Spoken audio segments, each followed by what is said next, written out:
Now, Jason, you wanted to do this next story, and I believe it kind of proves my bigger point here that we need anarchy. Specifically, this story by BuzzFeed that talks about government regulation, of course, failing to regulate and only shows the pure corruption, evil in the medical and government industry that is not there to help you, not there to serve you, not there for your health by and large, but pretty much to make money and use you. This next story headline reads, Republicans are warning drug companies not to cooperate with a congressional investigation. The byline reads, the House Oversight Committee is attempting to study how drug companies set prescription drug prices, but Republicans have warned the industry that it may be better for them not to cooperate. Jason, this is a crazy story, but yet again, we need anarchy, man. This regulation, limited government, it doesn't work. No, you're absolutely wrong, but whatever. We'll get there in a minute. For instance, you know, like we were going to go for a subverse here is Washington City sues Big Pharma, Purdue in particular, for allowing OxyContin to flood the black market without government. Who cares, Luke? There won't be a black market because there'll be no regulation. But don't worry about that. That's a side point. Let's get into that debate later, but let's get to the meat of the story, because the story you found is pretty good here. It's an important one and shows just how corrupt government could be. I mean, this is crazy. Yeah. This is officially on the record. There's official. Can we read off some of these letters? Yeah, no, we're going to read the letters. I just want to point out, guys, Jim Jordan, who many are heralding as a hero because he's standing up to the leftists and saying, hey, the report is in, there's no Russian collusion. I mean, I see this guy getting praised all the time. Not a left or right issue. Okay, this has never been a left or right issue. Not a Democrat or a Republican issue. The real issue is the fact that lobbyists for these companies pay off politicians to the point where Jim Jordan and others are going to try to disguise this as a partisan issue. Now, Cummins, they're serving them. They're serving the big pharma companies. They're not serving you. Keep going, Jason. That's right. So Cummins, I'm no fan of. You know, he's a grandstander. He's an establishment politician. He's not to be trusted by any means. But when we are literally talking about the profiting methods of these people and how they set their profit margins, again, no fan of Elijah Cummins. But when you look at, first of all, in all these letters, and they're all uniform, by the way, by Jordan and others, right out of the gates, they attack Cummins. Okay. Then they start making it about a partisan issue. Then they say, hey, look, he's bragging how he's affecting your stock prices. All right? Think about that. Think about that. And I'll just read this section. As we understand the chairman's request to you, he is seeking a wide range of highly sensitive business propriety information that would likely harm the competitiveness of your company if disclosed publicly. So what he's saying is your profits will go down. We have 3 people, congressmen, on my staff. I call them the drug team. And what they deal with is the cost of high price of prescription drugs. If you follow headlines, we are already seeing the impact they have had on stock prices with regards to drugs. I mean, it has been, quote unquote, astronomical. You know what's not in these, Luke? The concern that sick people are going to get their prescriptions and their medicine. Instead, it's keeping the way that they make profits on drugs that in many cases actually do get you addicted, by the way, from the public. So you don't know how much money they're making, how much this stuff actually costs to produce. And quite frankly, in this country, we see these advertisements all the time on television. Folks, they're outlawed throughout the rest of the world.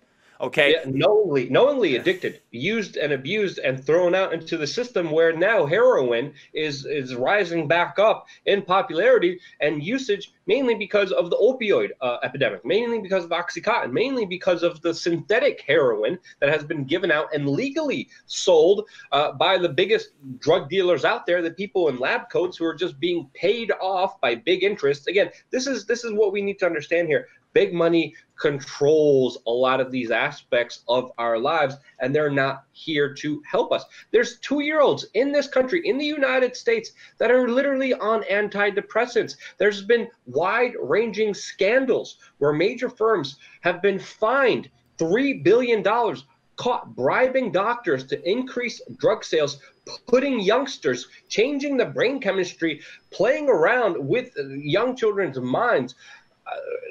I mean, holy cow. Imagine having a 2-year-old and a doctor coming in. Yeah, they need to take these and these pills. I'm a doctor. You should trust me. And then knowing that you're giving your kids antidepressants, absolutely insane. I mean, I travel, Jason, a lot. And when I do, I always take the opportunity to look into the medical industry and get some medical tourism done, because it's absolutely insane and untrustworthy in many places. Very rarely do I find a good doctor or a good dentist in the United States, from my personal experiences. What about you, Jason? Look, the bottom line is we all know that we are being overcharged for these drugs. And that, I mean, even a guy like Bernie Sanders, right? A broken clock is right twice a day. Well, he's gone out there and said, hey, you know, we have these generic drugs that are openly being sold in Canada at about, I don't know, 20 to 80% less than you can get in the United States. Why can't we get those? Why aren't we allowed to get those generic drugs from Canada? Well, they haven't been regulated in the proper manner, and you hear all this bullshit speak. You hear all these talking points on behalf of big money, big pharma, and lobbyists. And Luke, a lot of these guys, after they get out of politics, they end up working for these firms. It's disgusting. Yeah. I mean, this next article, a look at how the revolving door spins from FDA to industry. I mean, Barack Obama, even the hope and change candidate, the Democratic savior, the person that people still look up to in high regard, he put a former ex-Monsanto executive as the head of the FDA. And many people, you know, insinuated that Monsanto pretty much occupies and controls government regulations. You look at this next article by Global Research, they give you a graphic showing you all the Monsanto executives and the federal positions that they held within government, controlling, of course, their industry, their corporation that, of course, has been able to run amok, where literally right now, I mean, they created the term hyper deficit hyperactivity disorder.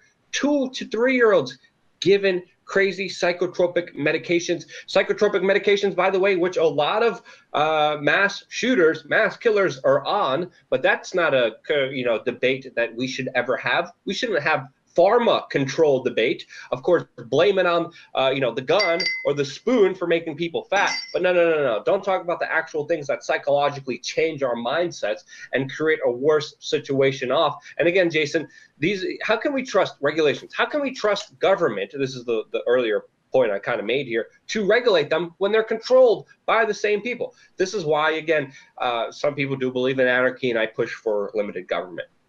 Well, I would say this, Luke, at the bottom line, it has nothing to do with government or even corporations, institutions of power. It has money and power. So it wouldn't matter whether it's a government regulation or a corporate regulation. We're already seeing by these charts they're one and the same. We've talked about the lobbying.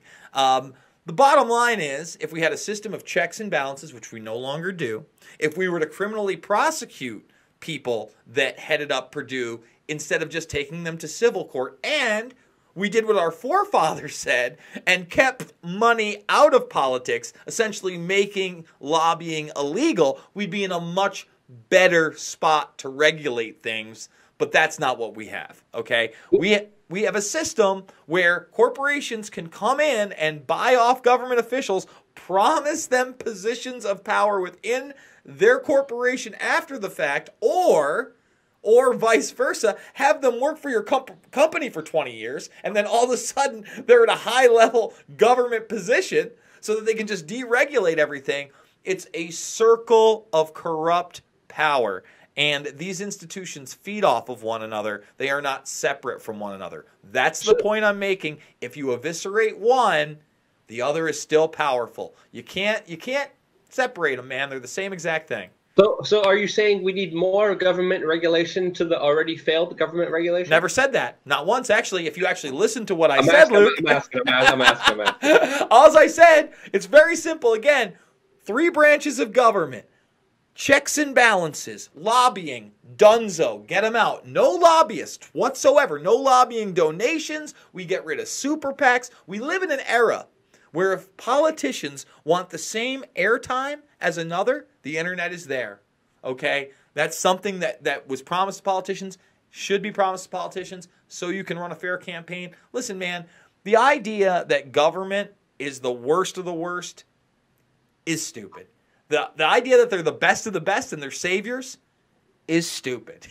It's an institution of power that, like a hammer, is a tool. So it can build your house or it can smash your head in. It's a dangerous game to play. I agree, but I agree with you. The far left and the far right ideas of it. Too little government, too much government is stupid. The answer is always somewhere in the middle, but it's not as fun to argue with you and to debate with you. My answer is always decentralization. I think yours is a little bit more kind of centralized and more regulating, but to me, decentralizing power, moving it away, moving towards that kind of epitome of no government is something that should be, again, we disagree, but it's something that, we should be kind of moving forwards to. And I do believe ultimately that will lead us into a better direction than saying government needs to come in here. But that's a whole nother debate. There's another photo here on the Global Research article, with just showing how I think it's a great demonstration of what's happening here. And it needs to be called out. We criticize everyone. We criticize the Democrats. We criticize the Republicans here. This letter is incredulous. This shows you how just above the law these industries think they are, and how absolutely insane it is. And we need to focus more on these issues, because these issues actually affect us. You go to middle America, you see the detrimental effects of the opioid crisis. You cross the border from San Diego into Tijuana, all you're seeing is, of course, pharmacies right on the border. Right? Because, of course, their medical industry is, some people would argue, a lot freer and a lot better and a lot more affordable for people there than, of course, here, because of over-government, over-regulations, and the industry just being totally corrupt. And this is why many Americans go to Canada and Mexico to get their drugs. Big issue, whole nother topic to get into. But overall, yeah, more decentralization. That's my take on it. Anything else you want to say, Jason? And do you want to end it off here? Yeah, guys, I just want to let everybody know this is not a right or left issue. This is a right and wrong issue, and this is a great illustration how somebody that is propped up by one group like Jim Jordan is doing something that is very detrimental to all of us. And again, not a Republican or Democrat issue. We do 4 videos a day here at We Are Change. We do 3 over on the backup, 1 on the main. Please, please, please, please, please hit that subscribe button. Smash that bell so you get notifications. Thumbs up the video. That gets us more likes, gets us more traction, gets us more noticed. But most importantly, guys, you got to get out there. You got to do your own thing. You got to be the change you want to see in the world.